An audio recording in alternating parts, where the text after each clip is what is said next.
Good afternoon, everyone, and welcome to Shekels for Your Thoughts. Sean McGill here. On the last video I did, it was an update of what was going on. And near the end, I did share that I was going to do another video and share with you of a revelation of what God has given me through His Word. And that is in the book of John, chapter 17. And I will read from verse 16 down. But before I read, this whole chapter is Jesus himself praying to the Father that we would be one in him. And God showed me something so incredible of how simple our lives would be if we just grasped this. Because so many times we as believers, we can get so caught up and distracted in worldly things, in issues, in arguments with one another, debates. We don't listen to God. We go ahead of him. We try to make things happen in our own strength. And then we wonder why we're weary or things are not working out. We just get ourselves in trouble so many times. But after reading this, I pray that you guys would grasp it as God opened my eyes in this. So, this is Jesus himself praying to the Father. I'll just read from verse 16. He says, "They are not of the world, even as I am not of the world." He's talking about us, the believers. "Sanctify them through thy truth. Thy word is truth. As thou hast sent me into the world, even so I have also sent them into the world. And for their sakes I sanctify myself, that they also might be sanctified through the truth," which is his word. "Neither pray I for these alone, but for them also which shall believe on me through their word, that they all may be one, as thou, Father, art in me, and I in thee, that they also may be one in us, that the world may believe that thou hast sent me." So Jesus' prayer to the Father is that us believers who have been born again by the Spirit, who have his Spirit dwelling within us, be one in the same communion as he and the Father are. He's actually inviting us up into that perfect relationship. But many times we cannot grasp that. We always think that we're down here and God's way up there, and we just have to plow through life and call upon him when we need help. But that's not what he's saying here. "And the glory which thou gavest me, I have given them, that they may be one, even as we are one." So the glory that Jesus had on earth, he's saying that he wants us to have that same glory. Not for ourselves to boast or to be puffed up, so that people can see the glory of Christ within us. There's a glory, I truly believe when a person's walking with God and they're spending time with God, they're being overfilled with the Spirit of God, people will see the glory manifesting through that believer. Verse 23, "I in them and thou in me, that they may be made perfect in one, and that the world may know that thou hast sent me and hast loved them as thou hast loved me." Wow. So the same love that God the Father had for his Son Jesus when he was on the earth, that perfect love, we have that as well. And people will see that. "Father, I will that they also, whom thou hast given me, be with me where I am, that they may behold my glory, which thou hast given me, for thou lovest me before the foundations of the world. O righteous Father, The world hath not known thee, but I have known thee, and these have known that thou hast sent me.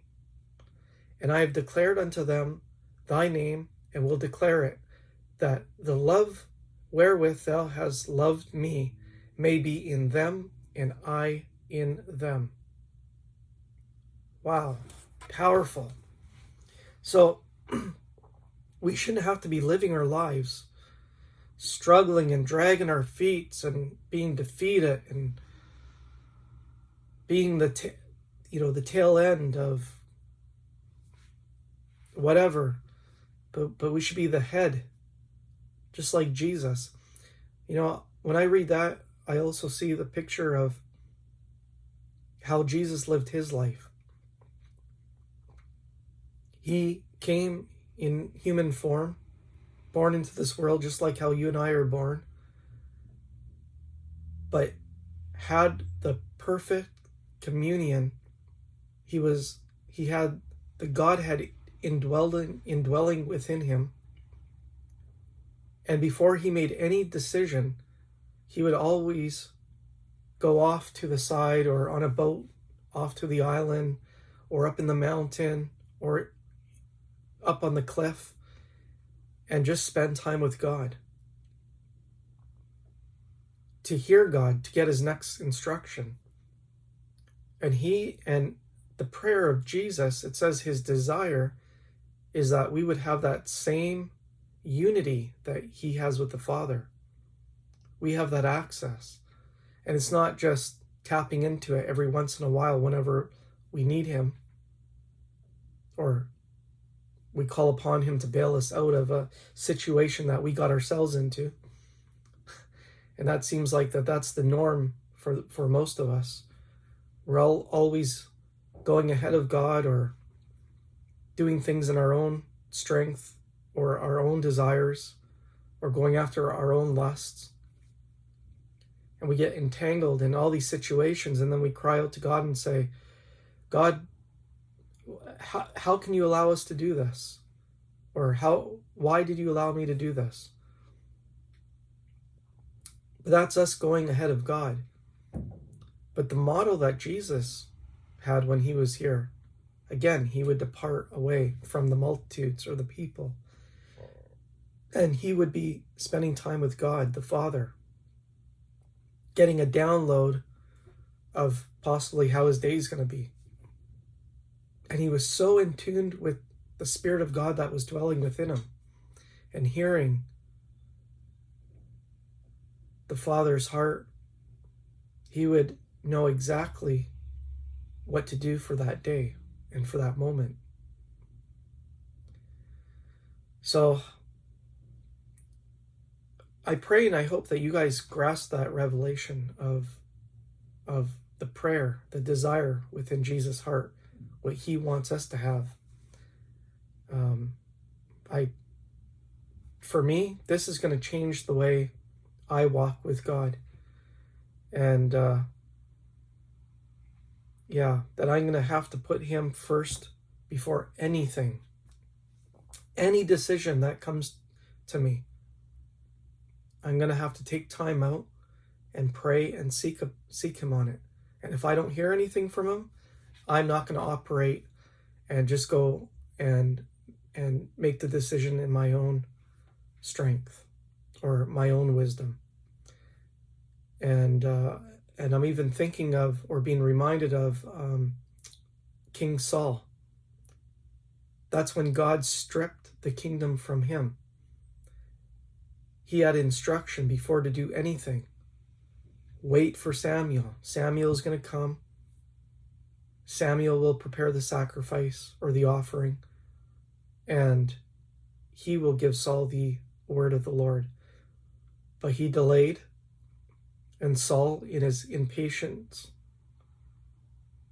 took matters in his own strength, in his own wisdom. And then when Samuel did come, Samuel was so upset and said, "What have you done? Because you didn't obey God and you took matters in your own hand. Now God is going to strip the kingdom from you, and he's going to give it to someone who has a heart after God's own heart, which is young David. So I am going to try my best because, again, I am human. But like I said, I'm going to get these words just burning in my heart before anything I do, before any decision I make.